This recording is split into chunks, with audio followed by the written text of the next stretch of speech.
रोहित एक गरीब परिवार से था। गरीब होने के कारण उसके पास साइकिल भी नहीं थी, लेकिन रोहित अपने परिवार से दूर दूसरे गांव में काम करता था और रोहित जहां भी जाता पैदल जाता था। आज असिया में तेज बारिश हो रही थी। ऐसा लग रहा था जैसे आज असिया में बाढ़ आ जाएगी, लेकिन चारों ओर अंधेरा ही अंधेरा था। ऐसा महसूस हो रहा था जैसे बादल नीचे झुक गए हों। इस अंधेरी रात में रोहित अपने घर जा रहा था, क्योंकि आज रोहित को काम से लंबी छुट्टी मिली थी। वह काफी डरा हुआ लग रहा था। रोहित सड़क पर चलते हुए अपने पांव जमा रहा था और गांव की सड़क होने की वजह से चारों ओर कीचड़ ही कीचड़ था, लेकिन उसके पांव पूरे साल कीचड़ से सने रहते थे। भारी बारिश की वजह से मोहन एक पेड़ की छांव में खड़ा हो गया और रात भी काफी हो चुकी थी। रोहित बारिश रुकने का इंतजार कर रहा था और वह काफी डरा हुआ लग रहा था। चारों तरफ अंधेरा ही अंधेरा था और बिजली गरजने की आवाज आ रही थी। ऊपर से मूसलाधार बारिश हो रही थी। रोहित काफी देर से इंतजार कर रहा था। वह एक पेड़ के नीचे खड़ा था, लेकिन ज्यादा देर तक रुक नहीं सकता था, क्योंकि चारों तरफ घना अंधेरा था और जंगली जानवरों का खतरा भी था। अब वह यहाँ ज्यादा देर तक रुक नहीं सकता था। चलो देखते हैं कौन सा जानवर कहां से आता है और मुझे पकड़ लेता है। मुझे तो जाना ही होगा। रोहित धीरे धीरे सड़क पर पैर रखते हुए आगे बढ़ने लगा। उसके कानों में बिजली गरजने की आवाज गूंज रही थी और जंगल से लोमड़ी की आवाज भी आ रही थी। कुछ देर बाद रोहित को एहसास हुआ कि वह अपना रास्ता भटक गया है। और यह तो कोई दूसरा रास्ता है। हे भगवान, मैं किस रास्ते पर आ गया हूँ? बारिश के अंधेरे में पता ही नहीं चला कहाँ जा रहा हूँ। मैंने यह रास्ता पहले कभी नहीं देखा। मुझे तो यह भी नहीं पता कि कहाँ जाना है और गांव काफी सुनसान लग रहा है। अब मुझे यह भी नहीं पता कि कहाँ जाऊं। मैं अब क्या करूं? रोहित सोच में डूब गया। अचानक किसी ने रोहित का नाम पुकारा। रोहित, ओ रोहित, कहाँ जा रहे हो रोहित? मेरी तरफ देखो। अरे अपने पीछे तो देखो। रोहित के पीछे एक औरत खड़ी थी। रोहित ने उसकी तरफ देखा तो वह चौंक गया, क्योंकि उस औरत को यह कैसे पता चला कि इसका नाम क्या है, और वह तो यहाँ पहली बार आया था। साथ ही वह अपना रास्ता भी भटक चुका था। तुम्हें मेरा नाम कैसे पता? मैं तो तुम्हें जानता भी नहीं। मैं तो घर जा रहा था। मुझे नहीं पता मैं इस सड़क पर कहां से आ गया, और अच्छा से मुझे कुछ याद भी नहीं। रोहित, अब काफी देर हो चुकी है और लगातार बारिश हो रही है। मेरी चाय की दुकान पास में ही है। तुम मेरे साथ पीछे पीछे मेरी चाय की दुकान पर चलो। बारिश रुकने का इंतजार करो और बाकी सब छोड़ दो। रोहित ने इस बारे में ज्यादा नहीं सोचा, क्योंकि वह बहुत थका हुआ और परेशान था। इसलिए उस औरत के साथ उसकी दुकान पर चलने के लिए तैयार हो जाता है। ठीक है, मैं आपके साथ आपकी दुकान तक चलूंगा। रोहित उसके साथ चलने लगा। पता नहीं क्यों, जैसे ही वह उस औरत के करीब जाता तो उसे बहुत घबराहट होने लगी, और बरसात के मौसम में उसे ठंड भी लग रही थी, जैसे वह शिमला में हो। कुछ देर बाद दोनों चाय की दुकान पर पहुंच गए। मोहन वहां जाकर बैठ गया और वह औरत उससे कहने लगी, रोहित, बहुत जोरों की बारिश हो रही है। चारों तरफ अंधेरा ही अंधेरा है और इतनी ठंड है कि पूछो मत। मैं तुम्हारे लिए चाय लाती हूँ, इसे पी लो, ठंड दूर हो जाएगी। चाय पीने के बाद तुम्हें अच्छा लगेगा। रोहित ने मन ही मन सोचा, और इससे अच्छा समय तो हो ही नहीं सकता। ठीक है, आप मेरे लिए चाय बना दीजिए। और चाय पीने के बाद रोहित ने औरत से कहा, जब तक बारिश रुकती नहीं मैं यहीं रहूंगा, फिर अपने घर निकल जाऊंगा। लेकिन काफी देर हो रही थी और ठंड भी बढ़ रही थी। इस गांव में जंगली जानवरों का भी काफी खतरा था। चारों तरफ बादल छाए हुए थे। चाय की दुकान पर इतनी जोर से बारिश हो रही थी कि पूछो मत। वह औरत फिर से रोहित के लिए चाय लाई और देते हुए बोली, रोहित, चाय पी लो, तुम्हें अच्छा लगेगा। रोहित ने फिर चाय पी। वह बारिश रुकने का इंतजार कर रहा था, लेकिन बारिश रुकने का नाम ही नहीं ले रही थी। लगातार बरस रही थी। समय बीतता जा रहा था और चारों तरफ अंधेरा ही अंधेरा था। तभी उस औरत ने रोहित से कुछ ऐसा कहा कि सुनकर रोहित दंग रह गया। रोहित, अब काफी देर हो चुकी है। अब आगे जाना तुम्हारे लिए खतरे से खाली नहीं है। मेरा घर पास में ही है।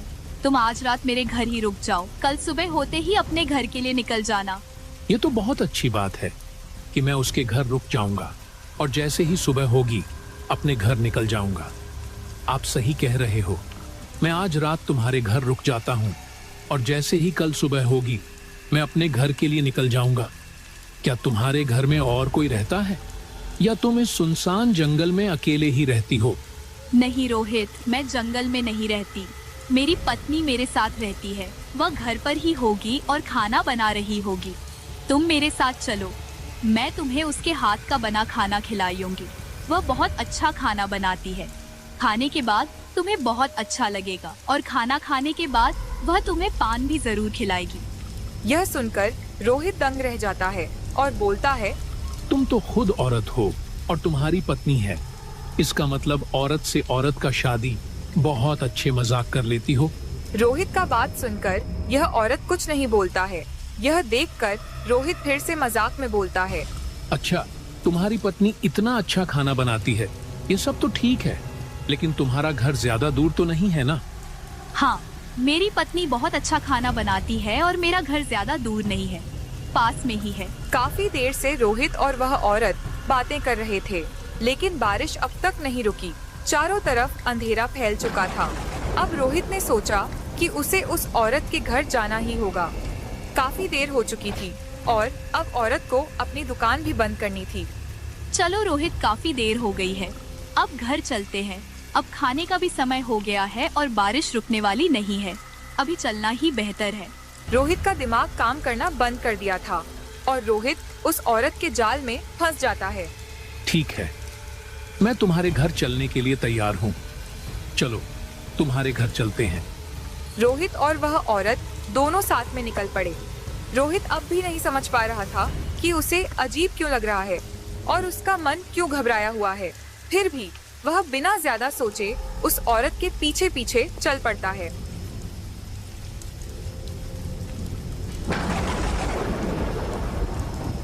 कुछ देर बाद रोहित और वह औरत उसके घर पहुंच जाते हैं।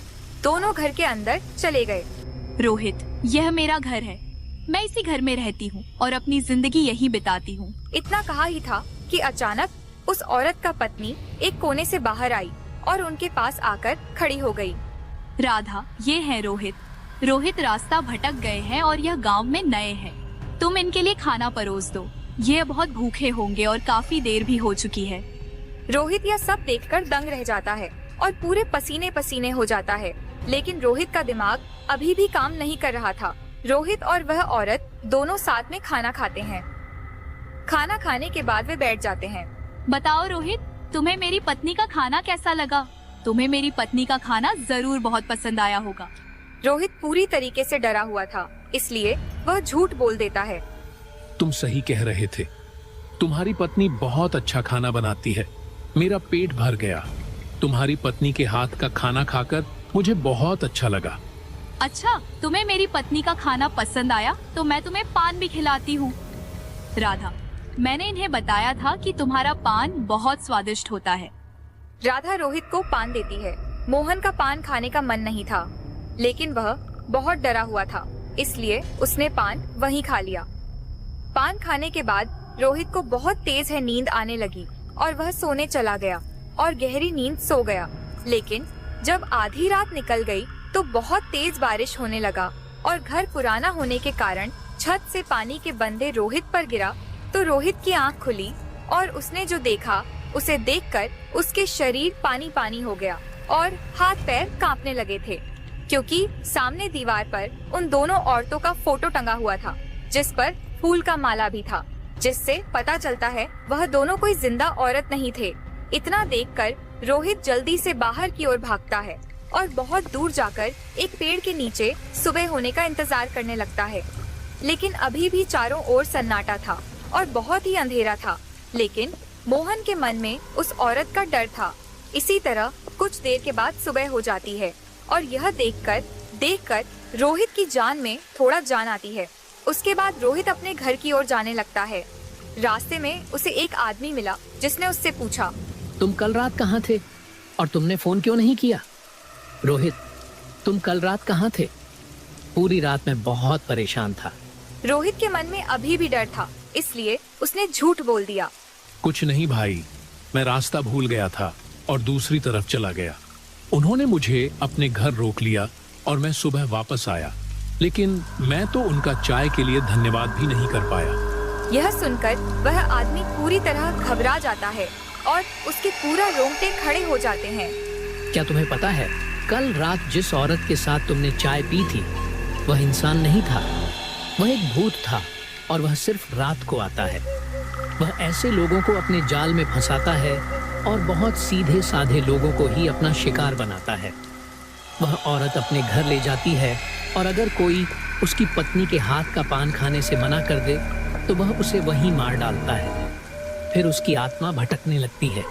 यह सब सुनकर रोहित का होश उड़ गया। रोहित, क्या तुमने उसके हाथ का पान खाया था या नहीं? और फिर रोहित उस आदमी को सारा बात बता देता है। अब रोहित को समझ में आ गया था, किसी भी अनजान व्यक्ति के बाद में आना नहीं चाहिए।